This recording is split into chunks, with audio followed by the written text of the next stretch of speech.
존경하는 국민 여러분, 박병석 국회의장님과 선배 동료 의원 여러분, 국민의힘 윤창현 의원입니다. 저는 최근 심상치 않은 움직임을 보이고 있는 가상자산 투자 시장 상황과 대책에 대해 말씀드리고자 나왔습니다. 얼마 전 비트소닉이라는 거래소에서 사고가 발생했습니다. 이 거래소를 통해 코인을 구매한 225명의 투자자가 투입한 150억 원의 자금에 피해가 발생했습니다. 거래소 관계자들이 사기 행각을 벌이고 도주하는 바람에 경찰이 수사를 진행하고 있습니다. 코인 시장은 365일 24시간 1분도 쉬지 않고 진행됩니다. 이러니 참가자들의 정신적 스트레스가 이만저만이 아닙니다. 코인 폭락장이 벌어지는 날이면 1시간마다 경찰이 마포대교로 출동해서 혹시 모를 사태에 대비하고 있다는 얘기도 들립니다. 시장이 이런데도 정부 대응은 아니하기만 합니다. 3년 전 소위 박상기의 난을 기억하십니까?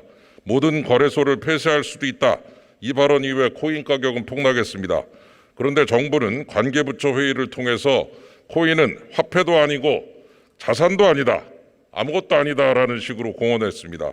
이 입장은 3년이 지난 지금까지 한 발자국도 변화가 없고 이 입장에 변화가 없다 보니 관계부처는 있는데 주무부처가 없습니다.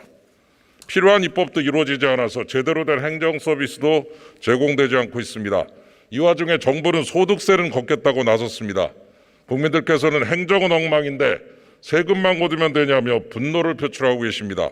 보다못해 제가 소득세 징수를 일단 1년 연기하고 다시 평가하자는 의미로 소득세법 유예 개정안을 발의해둔 상태입니다.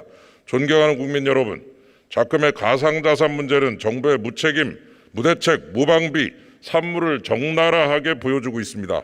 먼저 무책임입니다. 정부는 소위 특검법을 통해 은행들을 앞세워서 실명거래 계좌를 발급받지 못한 거래소들을 폐쇄시키려 하고 있습니다.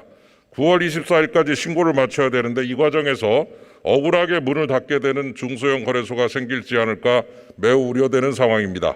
둘째는 무대책입니다. 우리 부처랑 상관없다. 주무부처가 없으니까요. 내일 아니다. 이런 목소리만 들립니다. 셋째, 무방비입니다. 거래소가 문 닫는 경우에 발생 가능한 문제점이 굉장히 많은데도 대비가 없습니다. 9월 24일 이전에라도 실태를 파악하고 경고 물으려 합니다. 존경하는 총리님, 국무위원 여러분, 본의원은 코인 시장 혼란과 혼돈을 줄여갈 몇 가지 긴급 대책을 촉구합니다. 첫째, 총리께서 취임과 동시에 가상자산 대책을 마련하겠다고 하셨는데 립 서비스만 하고 계신 건 아니죠. 주무부처가 없다는 게 말이 됩니까? 빨리 시정해 주시고 종합대책 마련해 주십시오.